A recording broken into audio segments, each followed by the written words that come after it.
नमस्कार, आप देख रहे हैं 4PM न्यूज नेटवर्क। मैं हूं आपके साथ आयुष मिश्रा।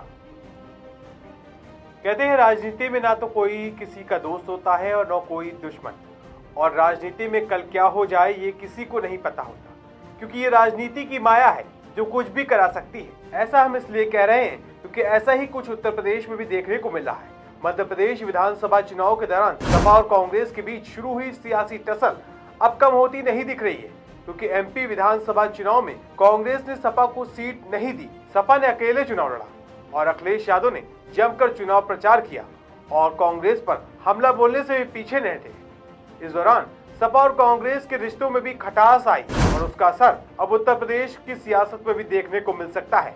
ऐसा इसलिए क्योंकि मध्य प्रदेश विधानसभा चुनाव तो अब खत्म हो चुके हैं और सबकी निगाहें टिकी हैं लोकसभा चुनाव पर। ऐसे में उत्तर प्रदेश पर सबकी निगाह खास कर बनी हुई है, क्योंकि लोकसभा की 80 सीटें उत्तर प्रदेश से आती हैं। तो वहीं अब अखिलेश यादव का पूरा फोकस उत्तर प्रदेश पर है, और हो भी क्यों ना, सपा उत्तर प्रदेश में मुख्य विपक्षी दल जो है, सपा ने लोकसभा चुनाव को लेकर रणनीति बनाना शुरू कर दी है और इस पर काम करना भी शुरू कर दिया है। ऐसी खबरें सामने आ रही है कि अखिलेश यादव ने अपना एजेंडा बदल दिया है।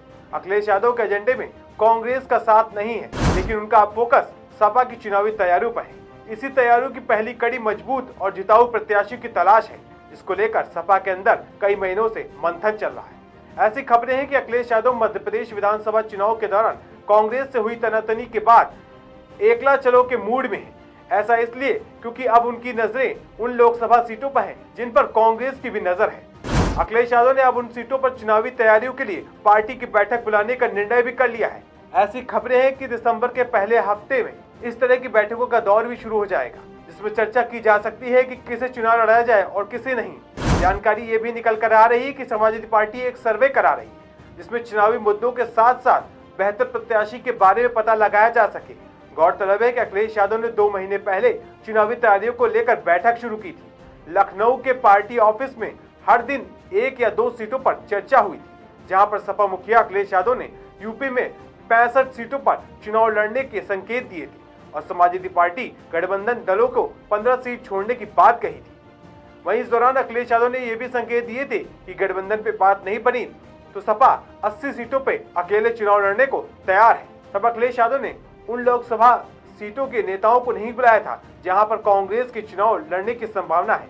ऐसा इसलिए हो सकता है क्योंकि उन दिनों अखिलेश और राहुल के बीच दोस्ती गहरी थी। इंडिया गठबंधन की मीटिंग भी हो चुकी थी, लेकिन मध्य प्रदेश चुनाव के बाद घटनाक्रम बदल चुका है। ऐसा लगने लगा है अखिलेश यादव अब कांग्रेस से बदला लेने के मूड में है।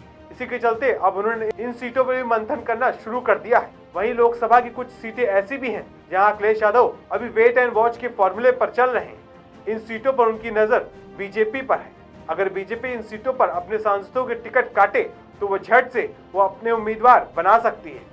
यही नहीं, ऐसा बताया जा रहा है कि अखिलेश यादव कांग्रेस पर दबाव बनाने के लिए अगले महीने कुछ टिकट भी फाइनल कर सकते हैं। तो देखना होगा क्या कुछ होता है। तब तक के लिए बने रहिए 4PM के साथ। इस खबर में बस इतना ही। धन्यवाद।